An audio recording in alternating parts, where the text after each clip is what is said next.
separation between the Supreme Spirit essence and things mundane. And according to the ancient Egyptian scheme of creation, the absolute transcendental, unfathomable spirit manifests a creator aspect of itself. And this is referred to as Ra. As you just heard the chanting of Amun Ra. And this is referred to as Ra, this creator aspect. So Ra is the creator spirit consciousness that performs the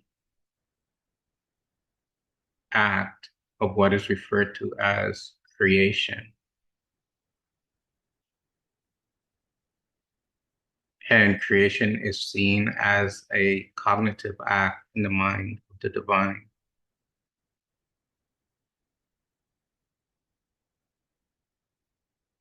So think about when you have a dream. The dream is produced from your own mind,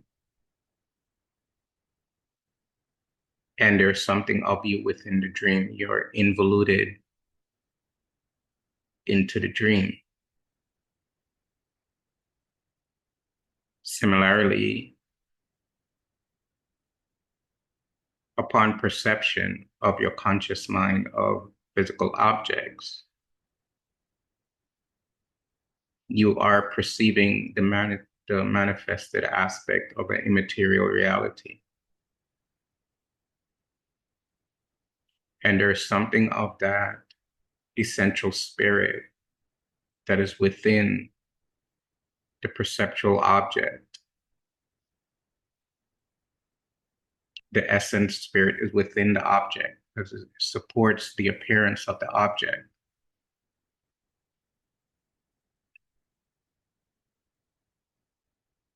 If there was no, that's why he says, and imparts himself to all mundane natures. It was if there was no spirit essence within material phenomena will not be able to exist. It will not exist. So objects are as if projections on a screen in the mind of the divine.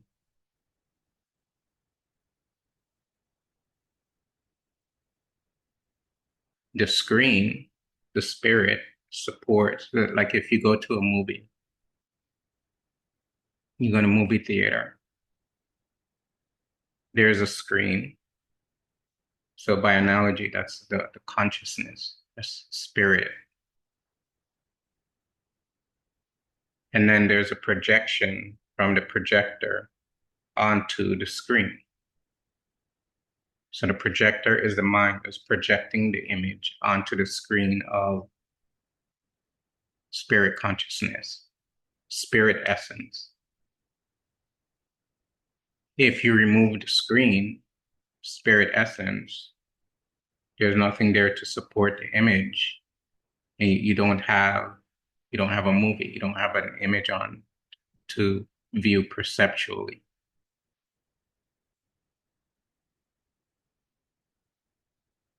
So the mind projects on the screen of spirit, and the spirit supports the object.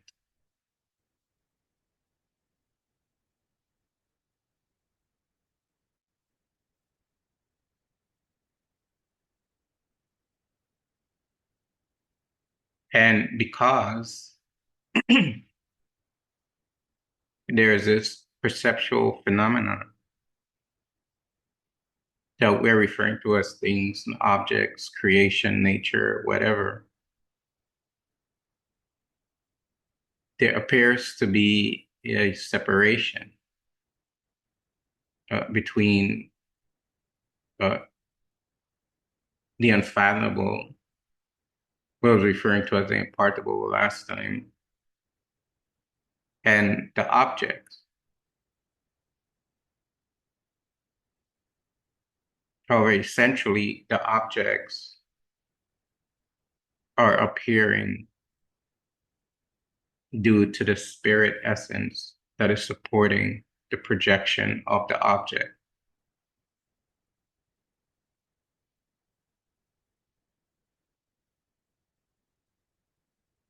However, the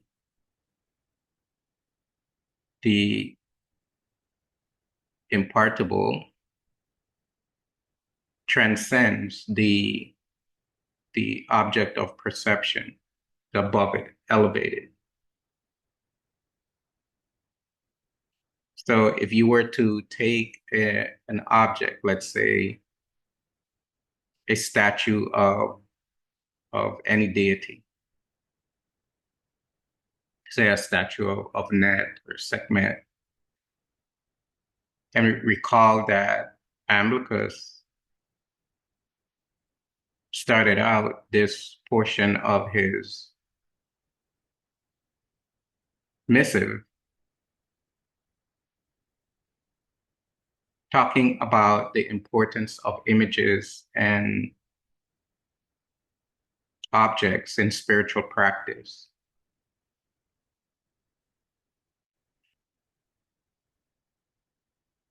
And so if you have an object of the conceptual nature of what we are referring to as the impartable, let's say you get a statue of one of the gods and goddesses, your tutelary deity. You put the object in front of you. You may light a candle and have it in front of the image. You may light some incense or libation, yeah, and do some chanting. Let's say you sit there and you concentrate on the object.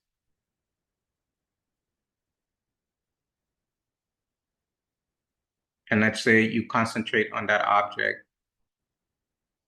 for 3 consecutive hours without breaking your concentration. Let's say you do that over a couple of years, every day for a couple of years, 2, 3 years. Essentially, what will happen is through a series of metaphysical progressions, you will be led through that object to the essential nature that supports its appearance to your conscious mind.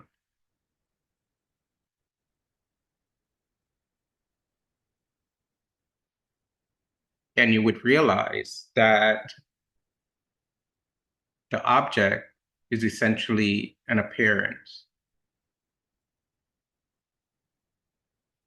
and that what transcends it is the ultimate reality.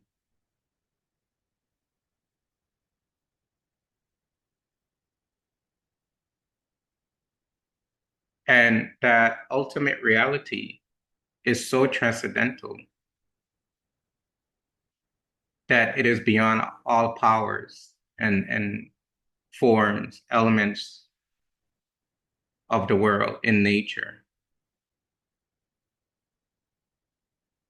So it's more powerful than 100,000 atomic bombs. It's more powerful than 1,000,000 atomic bombs. More powerful than 1 billion atomic bombs. Go on and on. It transcends all protons, neutrons, electrons, gluons, leptons, Higgs boson, transcends all of that.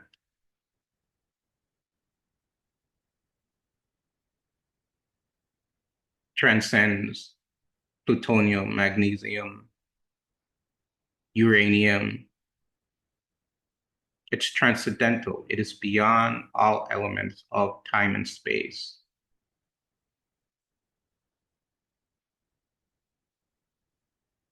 And at once, the serious spiritual practitioner would, through this process of meditative absorption, would realize that essentially your very essence is impartable from the essence of that transcendental. So that your personality is merely a product of what the scriptures refer to as RU, the sum total of all karmic acts.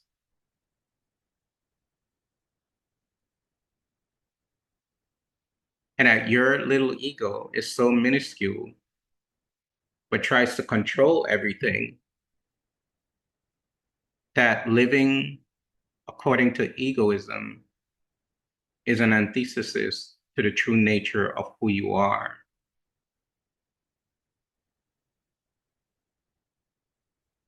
And so you have to purify your ego, sublimate your egoism, become egoless, so that you can explore the depth and the breadth, the vastness of the truth of who you are.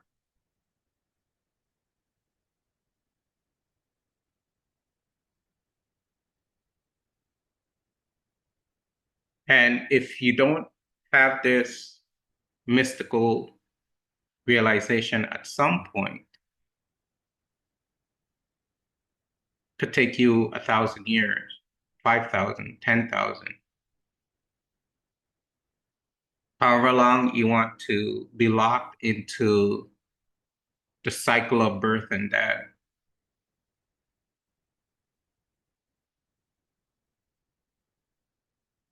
What will happen is that you would be locked in that cycle and you'll be subject to the whims of the world and the circumstances of the world throughout time. So you would be subject to time. And that is severe suffering. That is painful. And that's why the spiritual program of integral Simatawi was referred to as Egyptian yoga, of Rek, wisdom, Uwashu, devotion, Uwa, meditation, Rek, Ari, righteous action. That spiritual program, which is attested to in the temple of Asar and Abydos, written in text, hieroglyphic text,